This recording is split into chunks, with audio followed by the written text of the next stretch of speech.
Hello, lovely souls, and welcome back to the Creative Juggle Joy. It's just me today, Delores, here with a quiet cup of tea and a thought that's been kind of simmering on my heart. If you've ever looked at your art and thought, where is my style? Why does my work feel all over the place? And you've just been hearing so much about signature style. I want you to know you're not alone, truly. This whole idea kind of came about with me after having a long coaching call with a student I've had for quite some time. So today I wanted to talk a little bit about two things that often go hand in hand, and we discussed when we were meeting that day. One of them is finding your artistic voice. And then once you start hearing it, how to start to build a body of work that helps to really open doors for you, real doors. So let's start that part first. I talk to so many creatives who feel unsure about their style. They've taken courses, they've tried lots of tools, they have followed amazing artists online, they may have even built up some skill. But still, they feel like they're failing when it comes to finding their unique voice. And if not failing, then flailing. And I completely get that. You know, when I first dipped my toes into digital art after years of what you'd consider more traditional art, I felt like a beginner all over again. I was watching tutorials left and right. I was downloading brushes. I was teaching Illustrator and Photoshop. I was also teaching fine arts. And I was also trying out every new feature in the new programs that were coming out, like Procreate. It was exciting, but it was also really overwhelming. And here's what I realized. Too much input can really drown out your own voice. Now, I don't want to discourage you from watching tutorials and from, taking my classes, for example. And it's not that tutorials or inspiration are bad, and we all need them. But when we're constantly looking outward, it becomes very hard to hear what's already whispering inside us. So if you're just in that phase where everything feels messy and unclear, take heart. Your style isn't lost. It's just buried. It's buried under just too much noise. So let me give you some advice on a few gentle ways to start uncovering it. Number one, I would say pause the input. So give yourself a quiet window. Maybe it can be just a few days or even a week, maybe right after you've done tutorials. But take a break with no tutorials and without scrolling other people's work, and just create for yourself. Number two is, I'd say, look backwards.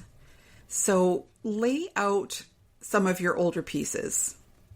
Look for the common threads, colors you like, and you're always returning to, shapes that you love, maybe textures that show up even when you're not trying. There is a through line here, I promise. One of the things that can be super helpful is to have a bunch of these items printed off so you can lay them out and take a look at them for a few days. And then I think number three, I would advise you to maybe just pick one style, make one artwork using one palette, one subject, and then see what bubbles up when you give yourself fewer choices. I know that sounds weird, but often our true style emerges when we're not just chasing the trends, but we're just responding to what feels right. So if you have created an artwork, maybe you've taken a class and you really like that style that you created, this is not the time to go on to something new.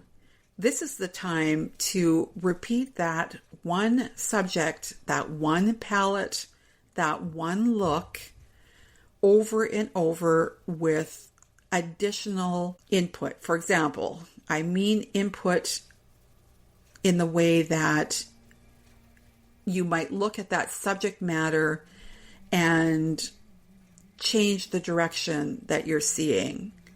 Maybe it's a floral piece that you've done. Well, do another one. Use some other flowers, but keep the color the same.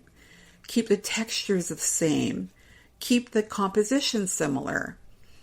Do a bunch of pieces that, if you were to print them off and lay them out, look like they really go together. And above all, be patient with yourself.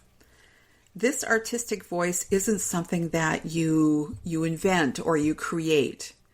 It's you. It's something that you remember. Now let's also segue here into building a body of work that will open doors for you.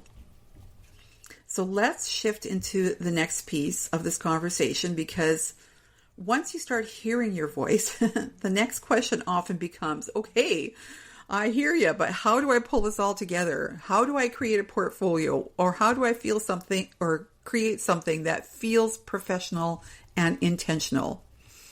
I get asked this all the time. This is totally what I talk about when I am coaching somebody. We're often told you need a consistent body of work.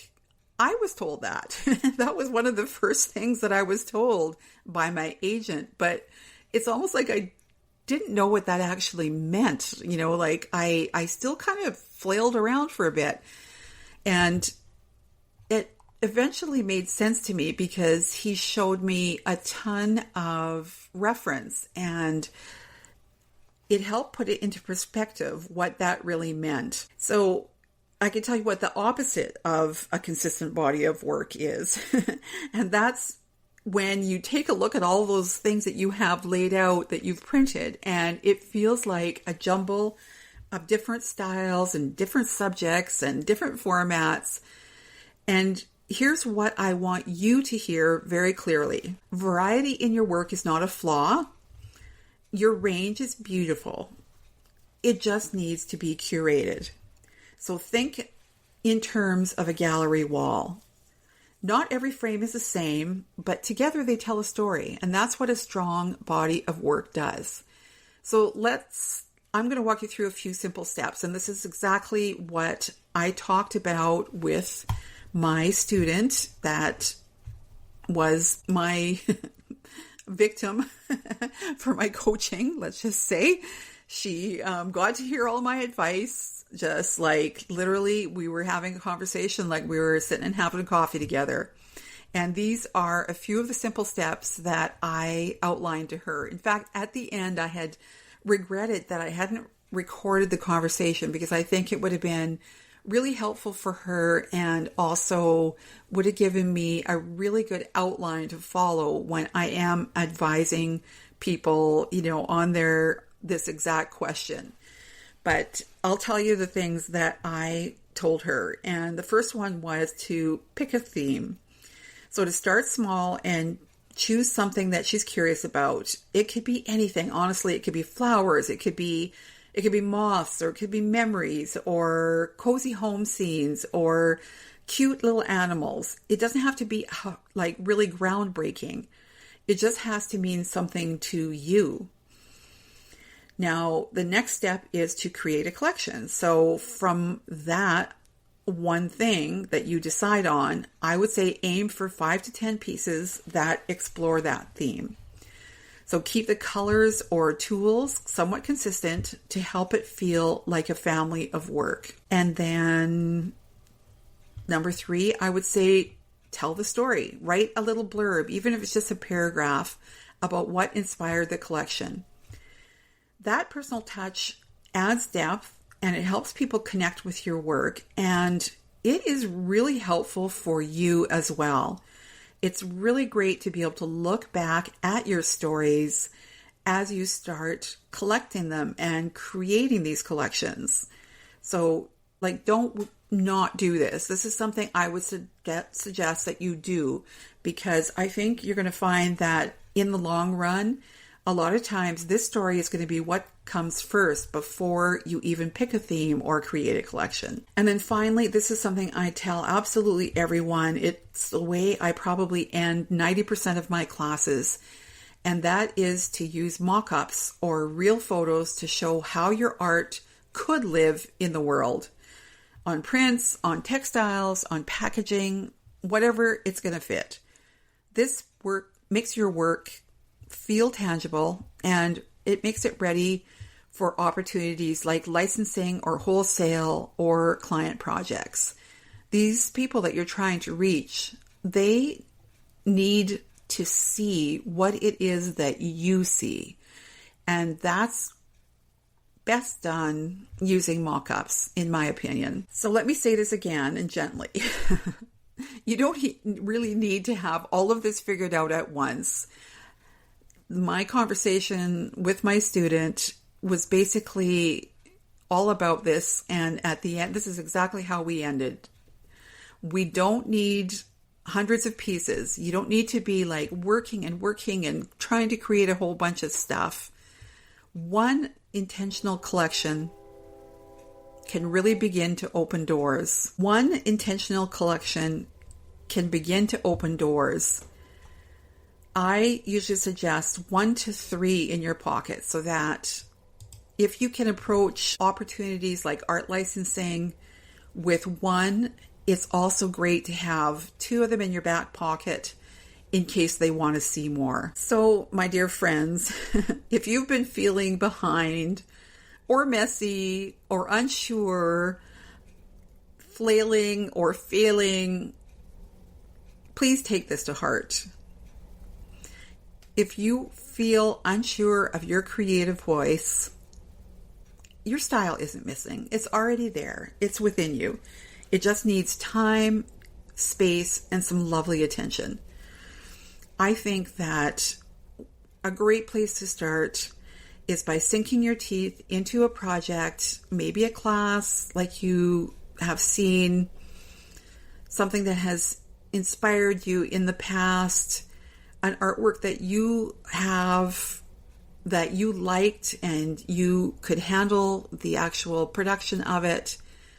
I think you take that one project and you do a few copies of it, aim for 5 or 10. And I think that's going to help you start creating from that place. And I think your body of work will grow naturally. And the right people, they'll start to see you. As much as possible, you need to share and don't feel like you need to fit into one style box. You just need to show up and show up with intention. Take it from me. I have tried and done almost everything in my many, many, many years as a professional designer, as a teacher. I have tried a little bit of this and a little bit of that. And there are times when all I want to do is focus on my large abstract wall pieces, or sometimes when I just want to do fun floral repeat patterns. Just decide on one of those things at a time. And I can tell you from experience, because I can look back at this and I can say, you know what, that did work, or that did work.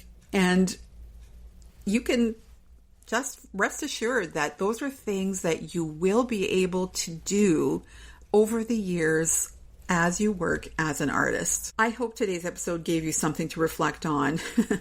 Maybe a little bit too much. This was kind of a reflective one, but I hope it has given you maybe a little burst of courage as well. If it did, I would love to hear from you.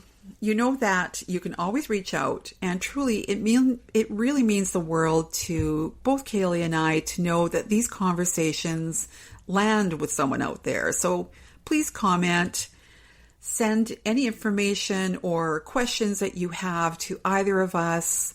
Reach out through our social media channels or through my school. You can reach Kaylee through the links that you'll find below. But do reach out. We love that. And until next time, keep juggling, keep creating, and most importantly, keep finding joy in the process.